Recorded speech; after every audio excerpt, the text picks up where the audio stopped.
먼저 사과의 말씀드립니다. 라디오 녹음의 기술적인 문제로 인하여 현재 전체적인 음원에 문제가 생긴 상태입니다. 부디 양해해 주시면 감사하겠습니다. 문창 방송입니다. M, C, B, S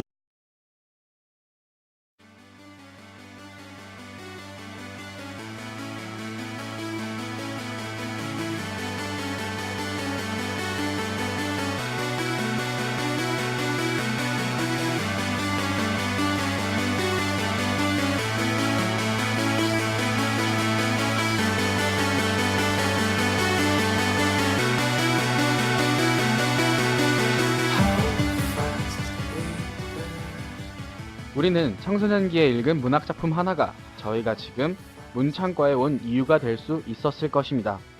그런데 요즘 책다라는 말이 있습니다.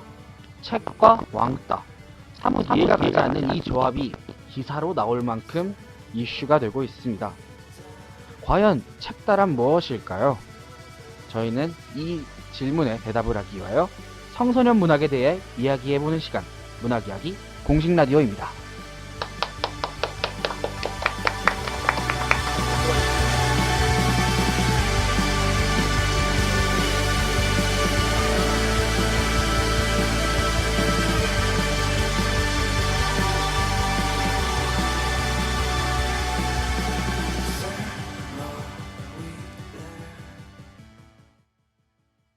오늘 저희는 청소년 문학에 대해 얘기할 거라고 아까 앞서 오프닝 멘트에서부터 말씀을 드렸는데요.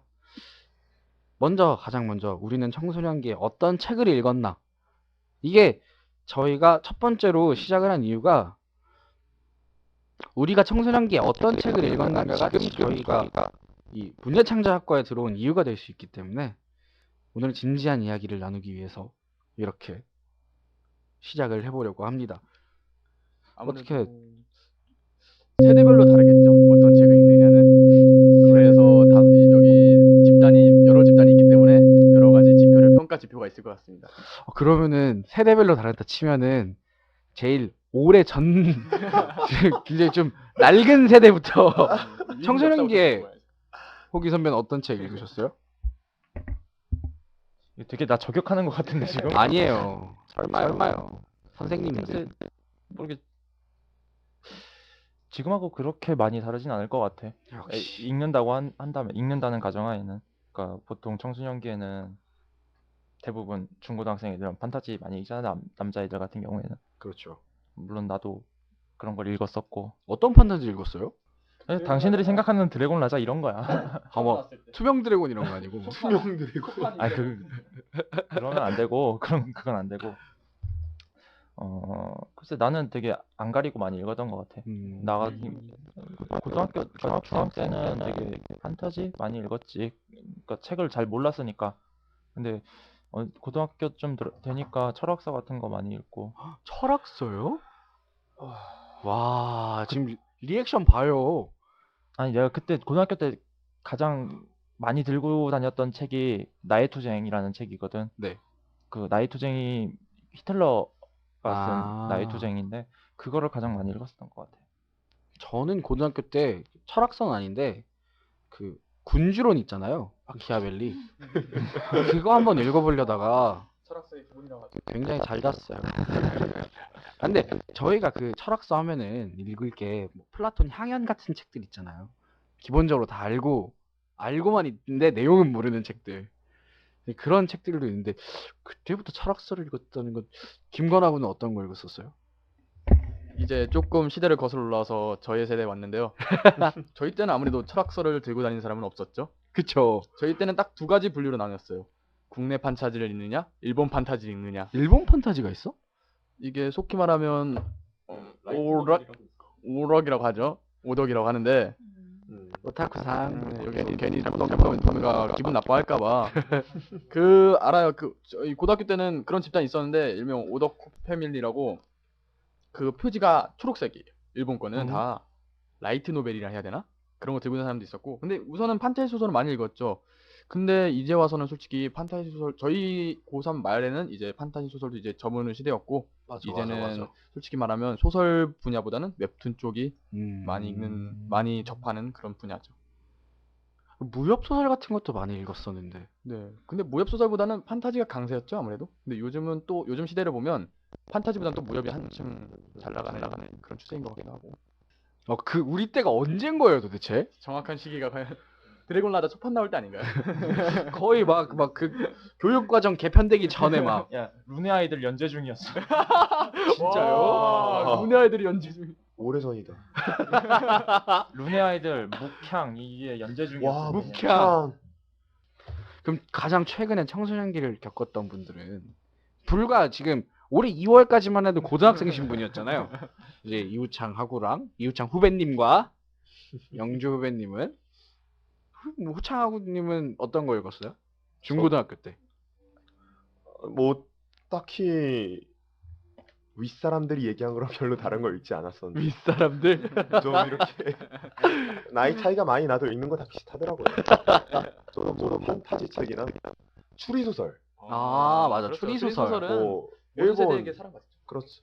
용의자 X의 헌신, 그 히가시노게이고 예 그리고 뭐 가장 기본적인 셜록 홈즈 시리즈, 셜록 홈즈 발음 한 번만 더 해봐요.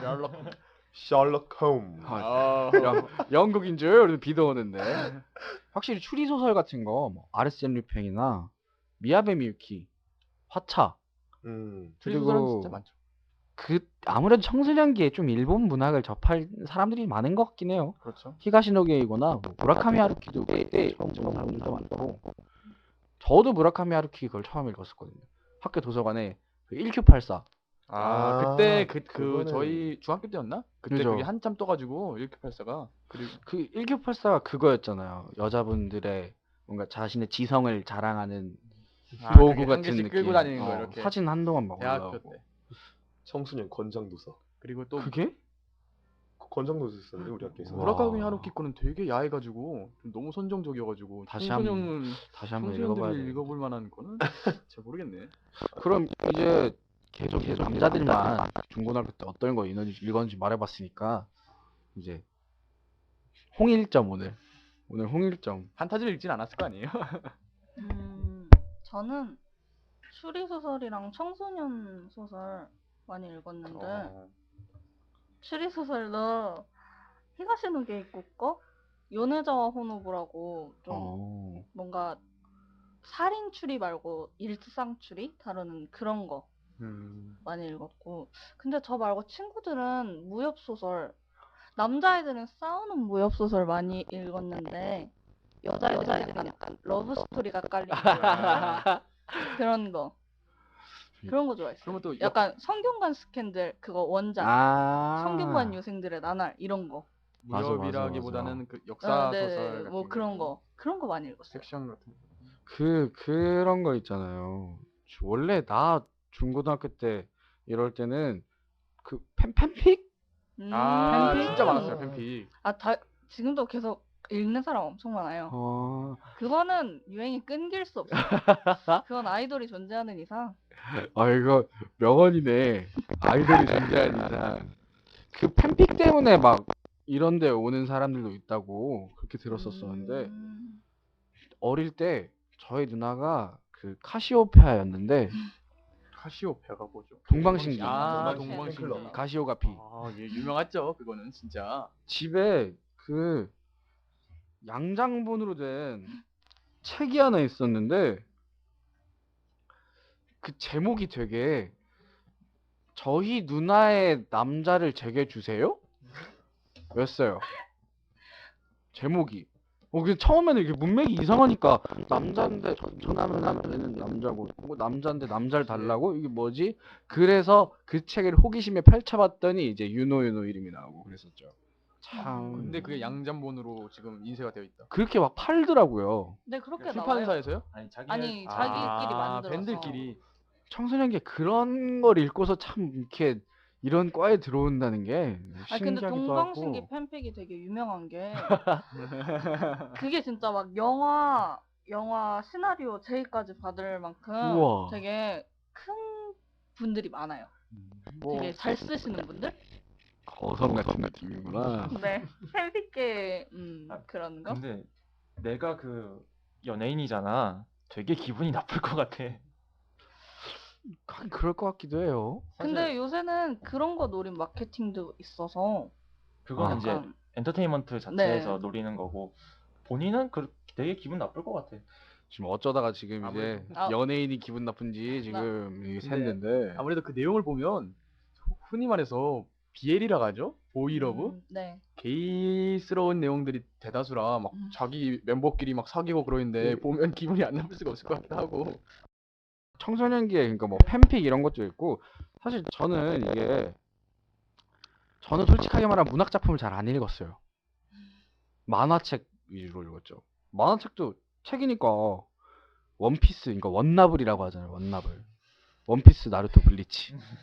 이거는 소년 만화의 교과서예요. 원피스는 집에 책을 모을 정도로 막 이렇게 모으고 근데 확실히 만화책을 읽는다고 해서 어떻게 내가 글 쓰는데 도움이 되진 않는 것 같아요. 근데 나 중학교 때만 해도 애들이 나루토 그렇게 안 봤는데. 슬램덩크?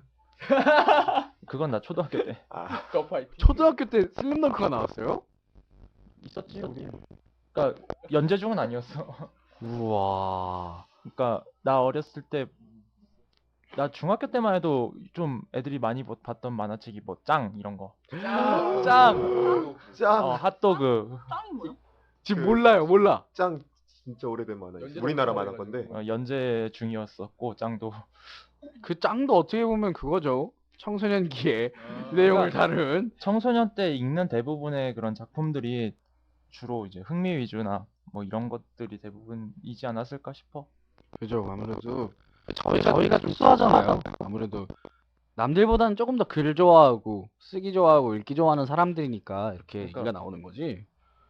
이제 우리 같은 경우에는 이제 그런 흥미 문학에서 조금 더 나가서 이제 우리가 이제 보고 있는 그런 문학에 대한 그런 책들 그런 네. 걸 좀 많이 봤다라는 거지.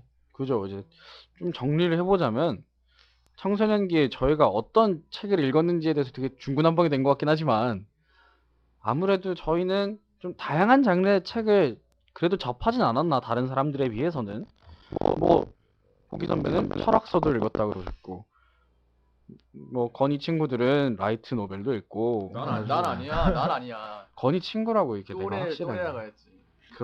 그런 것도 있고 뭐 팬픽도 있을 수 있고 무협 소설, 판타지 소설, 만화책 이렇게 다양한데 저희가 여기서 이 얘기를 한 이유는 주로 청소년기에 소비하는 그런 문화의 형태가 어떤지 한번 알아보고 본격적으로 우리나라에서 가장 유명한 청소년 문학이라고 할 수 있는 작품 이 완득이와 청소년 문학에서는 좀 벗어났지만 청소년을 주제로 삼고 있는 소년을 위로해줘 이 두 가지 작품을 한번 통해서 보는 청소년 문학에 대해 이야기를 해보려고 합니다.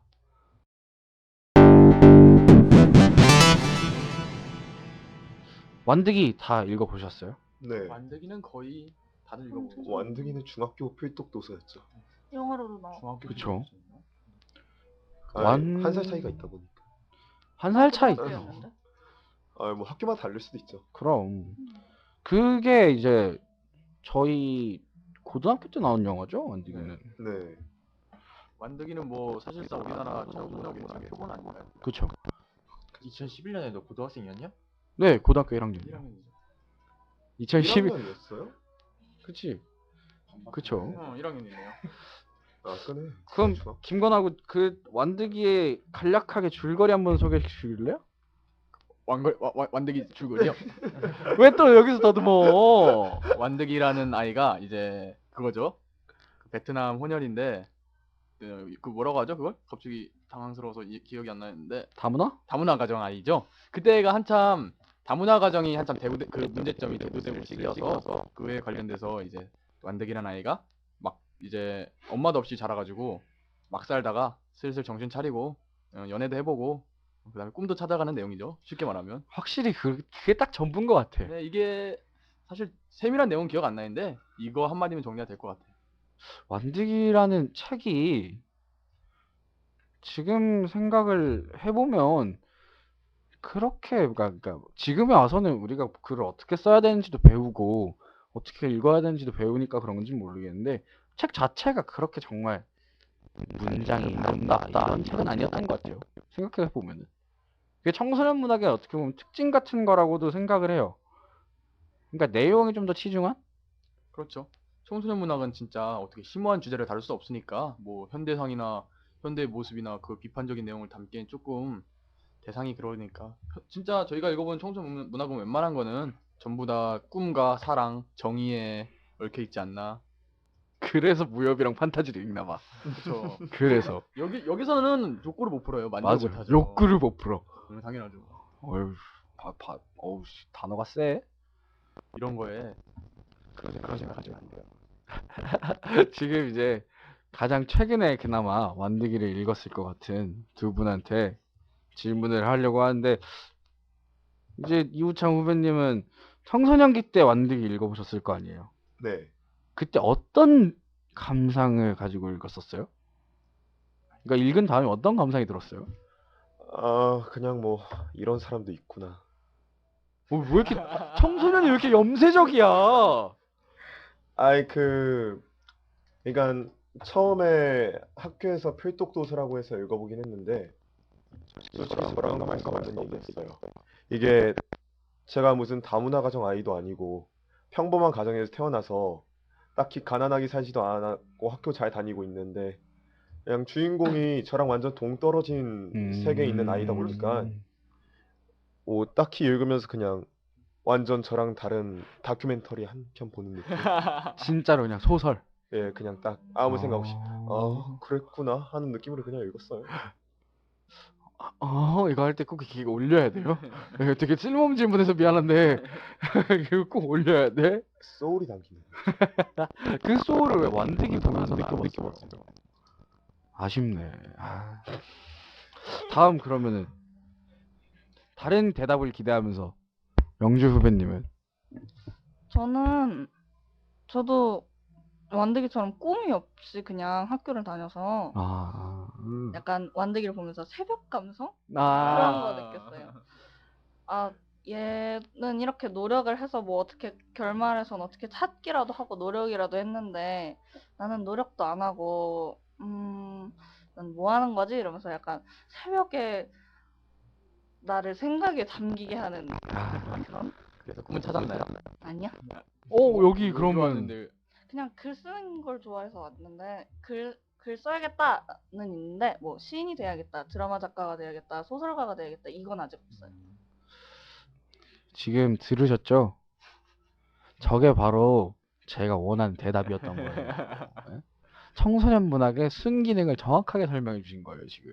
넌 역기능. 그쵸? 역기능. 이걸 왜 다큐멘터리로 받아들여? 아이 뭐 각자 개성이죠. 그러면 이제 좀 왠지 다큐멘터리로 똑같이 느꼈을 것 같지만 아니길 바라는 김건하고는 어떻게 느꼈었어요? 완득이가 아무래도 조금 다른 작품에 비해 수작으로 평가받는 이유는 시대상을 잘 반영했기 때문이겠죠. 요즘은 좀 수그러든 느낌인데 아까 말씀드렸다시피 당시 그 다문화 가정 이야기를 잘 꺼냈고 또 뭐 지하철에서 아버지가 지하철에서 막 물건 팔고 또 막 막노동하시고 그러시잖아요. 그런 이야기도 시적인 이야기도 잘 꺼냈고 또 말 그대로 또 완득이의 열정을 잘 담아냈기 때문에 완득의 열정. 그리고선 캐릭터성이 되게 강했죠. 맞아. 야 도안득 얌마도 완득. 얌마도안득 그거랑 그래서 영화로 나왔을 때 그 누구였더라? 김윤석. 김윤석 씨가 연기하셨잖아요. 그 남자의 유아인? 그래서 솔직히 완득이가 진짜 성공할 수 있었던 이유는 영화를 제대로 했죠, 진짜. 맛깔나게 영화를 해서 지금 청소년 문학 얘기하다가 결국에 영화를 잘했다. 그것도 청소년 영화죠. 영화도 그러면 이제는 우리 문학에 한정질 수는 없잖아요. 플랫폼을. 문화산업론 같은 이야기. 구광문 교수님 들으면 참 좋아할 이야기. 감사합니다. 그러니까 이게 완득이라는 작품이 확실히 청소년 문학으로서 가장 유명해질 수도 있었고 저희가 가장 이렇게 쉽게 말을 할 수 있었던 이유가 확실히 영화화의 영향이 있었던 것 같긴 해요. 어떻게 보면은 우리나라 꿈없는 청소년의 표상이잖아요, 완득이는. 도완득은. 그러다 탈피하죠. 그죠. 변태하죠. 그게 사실 물론 실제로는 그 완득이 같은 케이스는 별로 없다고도 생각을 하지만 완득이 같은 케이스가 별로 없기 때문에 이 완득이가 청소년 문학으로서의 가치를 가지는 것이 아닌가. 마지막에 결국에는 희망적인 메시지를 던져주기 때문에, 그리고 그러한 점이 바로 청소년 문학의 어떻게 보면 특징이라도 할 수 있는 것 같아요. 그러면은 청소년 문학에 대해서 이분이 되게 오래되셨을 것 같은데 호기 선배 어떻게 생각하세요? 글쎄, 아, 내가 좀 고등학교 때는 네. 권장도서 이런 게 난소공 이런 거였거든. 난소공 이런 거였는데 그런 거 그런 거 같아. 그러니까 완득이 자체가 보면은 그 사회적인 코드들이 이렇게 있어. 네. 다문화 가정이라든지 아니면은 거기서 발생하는 그런 청소년들의 어떤 관계들이 있잖아. 네. 그러니까 그때 당시 좀 사회적인 그런 이슈가 됐던 문제들이 그 안에 있단 말이야. 완득이 자체 내에. 그래서 이게 청소년 문학, 그러니까 청소년들이 향유하는 문학이라기보다는 네. 내가 생각하는 청소년 문학이라는 거는 그러니까 만들어진 문학인 거지. 음. 그러니까 청소년들이 어떤 사회적인 그런 거에 대해서 보게 하게끔, 그러니까 난소공도 그런 거였잖아. 그러니까 그런 것들을 조금 더 순화해서 받아들일 수 있게끔 했던 작품들이 보통 청소년 문학이라고 해서 많이 읽게끔 하지 않았을까 싶어. 근데 나 같은 경우에 청소년 그 권장도서 같은 게 뭐 백범 일집 파우스 이런 거였거든. 파우스트. 와, 옆에서 또 다른 이제 화석이 굉장히 엄청나게 뭐냐면은 격동어우신데. 청소년 권장도서라는 거는 청소년들이 마땅히 함유해야 할 문학적 소양을 가진 책이라는 거야. 저희 때는 그래도 그 청소년 문학이라고 할 수 있는 콘텐츠가 좀 많이 나와 있었죠. 그 창비에서는 매년 청소년 문학상을 진행을 해요. 지금 거기서 수상한 작품들이 실제로 이렇게 출간이 되고 있고, 이제 다음으로는 소년을 위로해줘라는 작품인데, 이거는 정말로 앞서 말한 완득이와는 전혀 다른, 약간 청소년 문학의 범주에서 벗어난 작품이라고 말하는 게 맞아요. 하지만 청소년을 주제로 삼고 있기 때문에, 그리고 무엇보다 아마 이 책은 저 말고는 여기 계신 분들 아무도 안 읽어보셨을 텐데, 그렇기 때문에 이제 간략하게 줄거리를 소개해 드리자면은, 일단 이건 전체적인 느낌 같은 걸 말씀을 드리자면, 정말 주인공이 중증 중이병 말기 이런 느낌의 주인공이에요. 힙합을 즐기는 17살 고등학생 연우의 이야기인데, 평범하지만 특별한 우리 모두의 이야기가 펼쳐진다라고 책에서는 이렇게 줄거리를 소개를 하고 있어요. 이혼한 엄마와 단둘이 사는 연우는 이사 후 새로 전학갈 학교를 추첨하는 자리에 동급생 태수와 마주치게 되는데, 태수의 헤드폰에서 흘러나오는 낯선 음악, 그리고 어느새 비트에 맞춰 함께 움직이는 심장의 박동, 새로운 우정은 그렇게 시작되는데, 이게 책에서 말하는 줄거리예요. 근데 실제로도 내용이 똑같아요. 이게 제가 준비한 자료에 보시면 대사들이 있잖아요. 초등학교에 들어갈 무렵에는 이런 약속을 하기도 했다. 고독은 학교 숙제처럼 혼자 해결해야 하는 것이지만 슬픔은 함께 견디는 거야. 이런 책이에요. 이 작품도 널리 읽힌 책인가요? 근데? 이 작품이 좀 그나마 대중적으로 유명할 수 있었던 게, 이 작품의 모티브가 된 노래가 있어요. 그 키비라는 가수의 래퍼의 소년을 위로해줘라는 노래인데, 이거 한번 이 방송 들으시는 분들이 한 번쯤 방송을 위해서는 한번 들어보실 만한 노래긴 한데, 이 노래를 들은 감상도 솔직히 가사를 천천히 곱씹어 보면 이것도 중2병이에요. 중2병이라는 말이 최근에서야 이제 나온 신조어인데, 그렇죠. 그만큼 그 시대의 감성을 잘 설명하는 말도 없는 것 같고. 정말로 중2병이라는 말이 처음 등장했을 때가 저 중학교 2학년 때, 아 진짜요? 2009년에. 그러면 저도 그렇죠. 마찬가지죠. 질풍노도의 시기죠. 아주 중2병이 있긴 해요. 근데 어마어마해요. 확실히. 이건 확실하고. 그리고 저도 한 가지 말씀드리고 싶은 게 있는데, 이거 얼핏 보니까 완득이는 약간 조금 더 이상적인 청소년 모습이고, 동화적인 이야기로 한다면 이건 조금 더 현실적이고 직접적으로 청소년의 모습을 보여준 거예요. 여기서 나오는 청소년, 물론 이게 주인공이 청소년기를 겪고 있는 아이이긴 하지만 얘는 이 작품은 청소년을 주제로 했다기보다는 저게 오그라드는 고독? 그러니까 청소년이 쓴 것 같은 내용? 그런 건가요? 그 뭐라 그래야 될까요? 약간 싸이월드 그 새벽에 싸이월드에 남기는 그런 그 나는 가끔씩 눈물을 흘린다 이런 거 같은 건가요? 그러니까 그런 느낌이에요. 근데 내가 그럼에도 이 작품을 선정할 이유는 이 작품에서 느껴지는 어떠한 교훈 같은 건 분명히 있어요. 청소년기에 완대기처럼 마찬가지로 이게 꿈이 없는 청소년에 대한 이야기인데 이 작품에서는 그 꿈을 찾는 매개체가 일단은 힙합이긴 해요.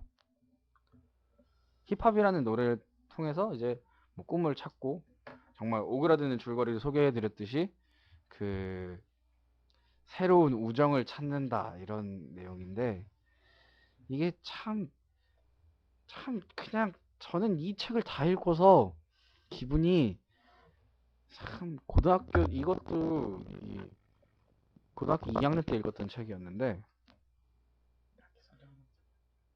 맞아요. 이건 솔직하게 또 말하면 딱히 선정할 만한 작품은 아니에요. 이게 청소년 문학이라고 할 수 없을 것 같다라고 말씀을 드리기 위해서 그러니까 청소년 문학을 저희가 앞서 말했을 때는 청소년 문학을 제가 지금 옆에서 선배님께서 이 작품에 대해서 검색하고 있는데 참 정말 옛날 사람 티가 이런 말 하면 공식적인 그 나중에 내용을 보니까 좀 대단하네요 여러모로. 정말 좀 이 작품이 청소년 문학은 아닌 것 같지 않나요? 그나마 그래도 제가 이 청소년 문학을 주제로 한 오늘 라디오에서 이 완득이와 소년을 위로해줘를 함께 엮은 이유가 아까도 말씀드렸듯이 완득이의 완득이도 그러고 여기에 연우도 그렇고 꿈이 없어요. 항상 중요한 건 그 시기의 꿈이죠. 노답이야. 애들이 미래가 없어. 연우는 끝내 꿈을 찾나요? 이 작품, 이 소년을 위로해줘는 분위기가 전체적으로 좀 어두워요. 이게 차이점이죠. 이게 완득이는 천천히 밝아진다면은 뭐 얘는 그냥 끝까지 암실에 있는 느낌. 뭐 그러니까 얘처럼 되지 말라 이런 교훈은 줄 수는 있는 거죠. 오히려 역으로 그런 교훈을. 그러니까 이게 조금 결론적으로 말씀을 드리자면은 저희가 청소년 문학을 얘기하는데 이 소년을 위로해줘를 굳이 뽑은 이유라고 하면은 일단 먼저 계속 말씀드리고 있지만 청소년을 주제로 한 작품이기 때문이기도 해요. 그리고 청소년기에 한 번쯤은 읽어도 괜찮은 작품이라는 건 두 작품 모두 맞는 것 같아요. 특히나 제가 문창과에서 이렇게 얘기를 하는 이유는 이 소년을 위로해줘라는 작품을 쓴 윤희경 작가는 청소년 문학을 쓰시는 분이 절대로 아니세요. 약간 정말 작품성 있고 어떻게 보면은 사회적으로 의미하는 바도 있고 실제로 이제 등단하신 거기에서 나름의 필력도 굉장히 갖추고 있는 그런 분이 청소년을 주제로 다룬 책이라는 점에서 거기서부터 한번 읽어볼 가치가 있지 않나 그렇게 해서 선정을 하게 된 거였죠. 그 작가분이 연세가 어떻게 되시나요? 그건 잘 모르겠습니다. 근데 아무래도 조금 연륜이 있으시니까 그 1인칭 청소년 1인칭 시점으로 쓰신 것 같아. 쓰신 것 같거든요. 네, 맞아요. 1인칭이에요. 그래서 어떻게든 청소년의 목소리를 좀 흉내내려고 하신 것 같은데 그런 면에서 조금 오히려 오발이 있지 않았나 싶습니다. 왠지 청소년 1인칭으로 호기 선배한테 한번 써보라고 부탁드리고 싶네요. 갑자기 그 말씀을 들으니까 왠지 비슷하게 쓸 것 같아서 네, 죄송합니다. 아무튼 그럼 이러한 청소년 문학이 왜 청소년들에게 중요할까요? 이우창 후배님? 뭐 아무래도 잘 알려져 있듯이 청소년기가 사춘기가 찾아오는 시기이기 때문에 막 그때부터 스스로에 대해서 생각하는 시간이 많아져요. 나는 나중에 커서 뭐가 될 것인가? 아, 중요하죠. 네. 나의 꿈은 무엇인가? 하면서 학교에서도 맨날 너 자신을 알라 이러면서 너의 취미와 특기와 네가 잘하는 것에 합쳐서 너의 꿈을 정하면 된다. 라고 하면서 모두들 그렇게 자신에 대해서 생각하는 시간이 점점 더 커지는데 아무리 생각해도 막 자기의 꿈을 막 확실하게 정해서 얘기하는 청소년 별로 없어요. 그렇기 때문에 그거에 대한 자신의 꿈을 찾아가는 것에 대한 단서를 찾기 위해서 이런 청소년 문학 책을 읽고 이런 사례도 있구나 느끼면서 자신의 꿈을 정하는 이런 방향을 그냥 얻기 위해서, 방향성을 얻기 위해서 이런 책을 읽는 것 같아요.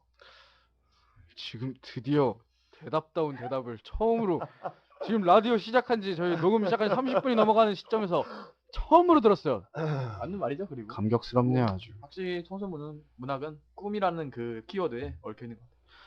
그러니까 제 경험을 빗대어서 왜 청소년이 필요한지 생각을 해보면 저는 매우 심각한 사춘기를 겪었어요. 중학교 2학년 시절에 매우 심각한 부침을 겪었죠. 이제 그때 읽었던 책들이 그나마 좀 약간 밝은 느낌의 책이라고 해야 되나? 위로가 되셨나 보네요. 그렇죠. 나 되게 동정받고 있는 분위기인데 지금 그 그런 점에서 정신적으로 흔들리는 상황에서 여기서 내가 이 책의 주인공이 된 것 같은 느낌? 청소년 문학을 읽으면 나이대도 비슷하니까 그러니까 조금 더 나에게 직접적으로 다가오는 메시지가 청소년 문학에선 있기 때문에 청소년 문학이 청소년들에게 중요한 게 아니었나. 제 경험에서는 그랬었던 것 같아요. 우리 영주 후배님은 어땠었어요? 남성분들은 모르겠는데 약간 여자애들 사이에서는 항상 몰려다니는 집단이 있잖아요. 네. 집단에서 한 번쯤은 이 집단에서 내 위치는 무엇인가를 생각해 보게 돼요. 진짜 모르는 과연 부분이네요. 내가 4명이 같이 다니면 이 4명 사이 4명이 걸어가고 있는데 내가 살짝 뒤로 빠져도 얘네가 나를 인식해 줄까? 너 왜 거기 있어? 라고 물어봐 줄까라는 생각을 하게 돼요. 이렇게 좀 자기 위치를 생각해 보는 고독, 군중 사이에서 고독 고독한 군중. 그런 거를 약간 청소년 문학에서 위로해 주려고 하는 너랑 똑같은 사람이 이 소설 속에 있다라는 걸 그러니까 몰입감이 훨씬 다른 문학 작품에 비해서는 확실히 청소년을 대상으로 했던 문학이기 때문에 청소년 문학이 훨씬 의미를 가지지 않나 청소년기에. 한편은 뭐 꿈도 있지만 지금 나 자신, 청소년 나 자신도 중요하다. 그것도 관련이 있다 그런 말인 것 같아요. 이 개인적으로 굉장히 궁금한 건데 청소년기의 문학 작품을 읽고 호기 선배는 어떤 감상을 받으셨어요? 이거 개인적인 질문이에요. 어렴풋한 과거. 흑백 사진처럼 지나가는 브라운관을 통해 네. 방영될 것 같은 그런. 일단 내 경험을 얘기하자면은 솔직히 나는 그런 생각을 해본 적이 없어. 어떤 생각이요? 그러니까 뭐 이 작품이 나를 못하시는가, 아, 뭐 대리 만족을 느낀다든가 그런 건 없었고, 그때는 좀 그런 건 있었지. 어떤 지적 허영이라든가 이런 건 좀 있었지. 그러니까 그런 것들을 충족하기 위해서 읽었던 작품들은 많았었고, 네. 내 개인적인 경험으로 따지면은 내 생각에 있는 그 청소년 문학은 그런 것 같아. 사실 청소년의 시각으로 쓴다고 하지만은 사실 이 기존의 엘더들이 청소년들을 바라보는 시각이 그쵸. 근간에 깔려 있다고 봐야 될 것 같아. 그러니까 이 문학이 중요한 거는 사실 청소년들이 어떤 자기의 자아가 확립돼가는 그런 과정에 있는 거거든. 이제 여기서 말하는 어떤 주요 특성 중에 하나가 이제 그 개인적 우화라고 해. 그러니까 네. 뭐냐면은 내가 이 동화의 주인공이고 뭐 이 모든 거는 주변은 이 우화라는 거지. 그러니까 그렇기 때문에 나는 특별해라는 그죠. 그 청소년기에 에고가 생기는 거야. 여기 그렇기 세상에서 때문에 내가 우리가 제일 힘들어. 얘기했던 뭐 병이라고 하는 어떤 청소년 망상증 같은 것도 생기는 거고. 그러니까 그런 것들을 갖다가 쓴 것 같아 이 작품도. 그런 것들을 갖다 썼고 그렇기 때문에 나랑 비슷하다라고 느껴서 일종의 착각으로 받아들이는 거지. 그런 점이 느껴졌다. 그냥 이 완득이 같은 경우에는 어떤 사회적인 것들을 집어내는 것들이 있었잖아. 네. 근데 이거는 되게 개인적인 이야기들이잖아, 사실은. 이 작품은. 그러니까 이 청소년 문학상이라는 거 창비해서 한 것도 뭐였냐면은 청소년들에게 필요한 어떤 문학이 아니고 청소년을 대상으로 한 문학이라는 개념이 더 맞는 것 같아. 이제 이 부분들에 대해서 정리를 해보자면, 그러니까 제가 읽어봤던 청소년 문학이라고 해봤자 많지는 않지만 그 까칠한 재석이가 돌아왔다라는 작품이 있어요. 아, 역시 봐봐요, 지금 우리 세대는 딱 알잖아요. 한 분이 아니라 두 분은 굉장히 공감을 못 하시는데 그런 작품이 있어요. 근데 그 작품을 보면은 정말로 개연성도 그냥 떨어지고, 아 정말로 이게 그냥 애들 읽기 좋구나, 그냥 재밌게 읽을 수 있겠구나 하는 걸, 저는 이 작품을 작년에 대학교 들어와서 읽었어요. 대학교 들어와서 20살 돼서 이렇게 읽어보니까 아 청소년 문학이란 게 내가 생각했던 그런 옛날의 그런 감성이 이젠 안 느껴지나? 이런 느낌도 들고. 근데 한편으로는 그 싱커라는 작품이 있는데, 이 싱커라는 소설이 우리나라에서 몇 안 되는 약간 공상과학 그런 걸 다룬 청소년 문학이에요. 되게 안에서 시의성도 많고, 아까 말했던 까칠한 제자리가 돌아왔다랑은 정말 정반대로 청소년 정말 문학, 청소년 소설이었다면 이건 청소년 문학, 이렇게 양면성을 가지고 있어요. 청소년 문학이라고 해서 다 같이 완득이처럼 희망차고 뭐 내 꿈을 찾아갈 수 있어 이런 내용이 다가 아니라, 청소년 문학도 뭐 소년을 위로해줘나 제가 방금 말씀드렸던 싱커처럼 어두운 면도 청소년들에게 확실하게 말을 해줄 수 있는 그런 문학이 바로 청소년 문학이 아니었나, 그렇게 생각을 해봅니다.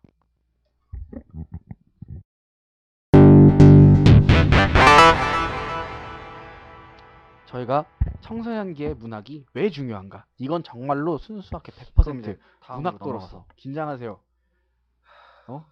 문예창작학과 입학한 지 이제 몇 달죠? 2달? 이제 3달 향해 가고 있죠? 이제 3월 지나고 4월 돼서 이제 여기서 문학은 청소년 문학뿐만 아니라 모든 문학을 청소년기의 문학이 문학? 왜 중요할까요? 저는 아까도 말이 나왔지만 이게 자아가 확립되는 시기이기 때문에, 자아가 확립되는 시기에 이상한 걸 읽으면 안 되잖아. 이상한 게 뭐죠? 지금 왠지 나랑 같은 맥락에서 웃은 것 같은데 이우창 후배님이. 저 이상한 게 있을 수 있죠. 뭐 저기 IS에서 만든 뭐 배포 그런 거라든지 뭐 아니면 그런 거지 뭐.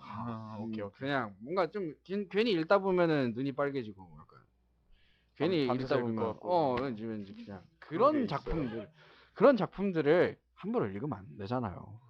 제가 청소년기에 읽었던 책 중에 그 태백산맥이라는 책을 중학교 때 읽었어요. 오, 되게 이르게 읽으셨네요. 태백산맥이 저희 집이랑 가까워요. 그 배경이 벌교가 제 집이 완도기 때문에 가깝기 때문에 이렇게 읽어봤는데, 굉장히 화끈화끈거리면서 그 내용을 보다 보면 굉장히 그 조정래 작가가 좀 화끈화끈거리는 내용을 잘 쓰세요. 아시죠? 거기 선배. 그 보면 그런 내용이 있어요. 근데 지금 생각해 보면은 이게 청소년기에 읽을 만한 책은 아니었던 것 같아요. 태백산맥은. 뭐 다른 측면에서 보면 충분히 읽을 만한 작품 아닌가요? 그래서 그러면 이제 지금 1학번 후배들은 내가 생각했을 때 이걸 그때 읽진 않았어야 된다 싶었던 작품 같은 거 있어요? 청소년기 때 읽지 말았었어야 됐다라고 생각하는 작품이요. 왠지 이건 내가 좀 더 늙어서 보거나 그래서 써야 됐을 것 같은, 이해가 잘 안 갔다거나. 어, 읽다만 소설이 하나 있었는데 굉장히 유명한 어떤? 상실의 시대. 학교 도서관에 있더라고요. 근데 애들이 그 책이 그렇게 좋다면서 한번 읽어보라고 한 번씩. 도대체 어떤 친구들을 사귄 거지? 아까 말했던 그 사람 작품이죠. 무라카미 하루키 작품. 그쵸. 무라카미 하루키가 낸 최근의 작품들을 보면은 확실히 청소년기에 읽기에는 1Q84도 마찬가지로 어려워요. 그렇죠. 그래서 이렇게 청소년기 문학의 중요성에 대해서 얘기를 하고 있는데 청소년기에 읽어야 할 문학 같은 게 따로 정해져 있다고 생각은 저도 안 해요. 근데 웬만하면 이건 청소년기 지나서 읽어야 될 문학이지 않나. 혹시 영주 후배님 어린 왕자 읽어보셨어요? 어린 왕자 되게 좋아해요. 그쵸. 네. 어린 왕자를 저는 초등학교 때 읽고 중학교 때 읽고 고등학교 때 읽고 얼마 전에 다시 읽어요. 네. 그때마다 감상이 네, 다르죠. 계속 달라지고 뭔가 읽을 때마다 전문적인 평도 들어가게 되고 어허. 어렸을 땐 그냥 여우 어린 왕자 이거였는데 뱀, 나무. 이런 거였는데 좀 크면서 읽으니까 약간 이제 행성별로 의미도 신경 쓰이고 맞아. 뱀의 말에도 신경 쓰이고 여우의 말뜻은 뭐다 이런 생각도 들고 저도 어릴 때는 그 어린 왕자가 그냥 단순히 알록달록한 책이었어요. 그냥 이게 책이 되게 글 문장 같은 게 이미지가 뚜렷하잖아요. 색감도 있고 이미지가 쉽게 그려지니까 그냥 머릿속으로 그림이 그려지는 그냥 읽혀지는 그림책 같은 거였는데 동화책이 한 번. 이게 읽다 보니까 이건 애들이 읽을 책이 아닌 것 같은. 어른을 위한 동화라 하죠. 그래서. 그렇죠. 정말 청소년기에 읽어야 할 전형적인 문학 작품이라고 저는 그게 어린 왕자라고 생각을 해요. 오히려 동화책인데 청소년기에 읽어야 될 것 같아요. 지금 다시 읽어도 아마 좀 솔직히 재밌는 작품이라기보다는 그냥 의미가 많은 작품이라서 의미를 찾는 게 재밌는 거지. 호기 선배는 그러면은 청소년기에 어떤 문학을 읽어야 될 거라고 생각을 해요? 청소년기 문학의 중요성이라고 하면은 글쎄 뭐가 있을까 그냥 그런 거지. 기본 지식을 쌓는 거지. 아주 기초적인 부분에 보면은 어떤 지식들을 쌓는 건데 이제 뭐 읽어야 되냐 말아야 되냐는 사실 구분할 수 없는 문제고 네. 이게 성장 과정에 있어서 이제 내 배경 지식도 달라지고 하다 보면 읽는 방법도 달라지고 그래서 아까 뭐 태백산맥 얘기도 하고 막 그랬는데 못 읽은 건 아니라고 생각해. 읽어도 돼. 그리고 나 어렸을 때는 태백산맥 막 정권 이렇게 해가지고 네, 10권이고. 뭐 삼국지부터 해가지고 막 그 종류별로 다 있었어. 그러니까 그것들을 그런 것들은 읽을 만한 가치가 있는 것 같아. 그래서 중요성이라는 거는 어떤 이게 발달 과정에 어떤 주변에서 도움되는 그런 지식들이나 정서적인 부분들이 있기 때문에 네. 그런 것들이 그러니까 읽는다는 것 자체가 중요한 것 같아. 요즘 애들은 읽진 않는다고 하잖아. 그죠. 그렇기 때문에 그게 가장 중요한 것 같아. 이제 나는 뭐 문학을 읽기보다는 배우죠. 읽기 그게 가장 중요한 것 같아. 그러니까 청소년 문학이 가장 제일 넘버 원으로 제일 중요한 거는 읽는다는 것 그 자체. 그럼 이제 중간하고. 방금 말씀드렸다시피 진짜 저희 세대 들어와서는 문학을 찾아서 읽는 학우라고 친구들은 거의 없었던 것 같아요. 말 그대로 문학은 이제 배우는 공부의 일환이 됐고 정철. 정철은 일단 개인적인 감정은 배제하고 진짜로 추천 도서 때문에 어떤 뭐 문학 시간에 읽어와서 독서를 써라 이런 도서 아니면 따로 자기가 도서관 가서 찾아서 읽는 학생들은 없었어요. 진짜 교과서적으로 배우기만 하고 그리고선 또 그렇게 찾아서 읽는 애들이 어떻게 칭했냐면 우리 때만 해도 선비다, 진짜 본인 오덕이다. 딱 맞아, 두 분류로 진짜 딱 두 분류로 나눴거든요. 진짜 그만큼 책 읽는 사람이 없고 책 읽는 사람이 있더라도 그 사람에 대한 잣대가 이제는 폄하식으로 바뀌더라고요. 참 안타까운 것 같습니다. 그러게요. 제가 아까 오프닝 멘트에서 설명해 드렸듯이 책다라는 말이 생겼다고 하잖아요. 맞다. 아무튼 다시 정리를 하자면은 이 책다라는 말이 생길 정도가 되면 청소년기에 과연 문학이 얼마나 소홀해졌나 이런 생각을 한번 해보게 되는 것 같아요, 요즘에는. 그래도 저는 물론 청소년 때 이제 문학을 좋아하는 편은 아니었지만 그래도 나름 글 읽는 걸 좋아는 했었는데 요즘에는 확실히 그런 게 좀 많이 부족해진 것 같아요. 그래서 그냥 청소년기에 어떤 문학을 읽어야 되는 것 그 자체가 아니라 그냥 청소년기에는 문학 자체가 중요해진 것 같아요. 그들에게는. 그렇죠. 이제 오늘 청소년 문학에 대해서 이야기하는 것까지 말씀을 나눠봤고요. 잠시 정리하고 쉬고 돌아오도록 하겠습니다. 지금 듣고 계신 방송은 본격 문학 지향 방송 문학 이야기 썰입니다. M, C, B, S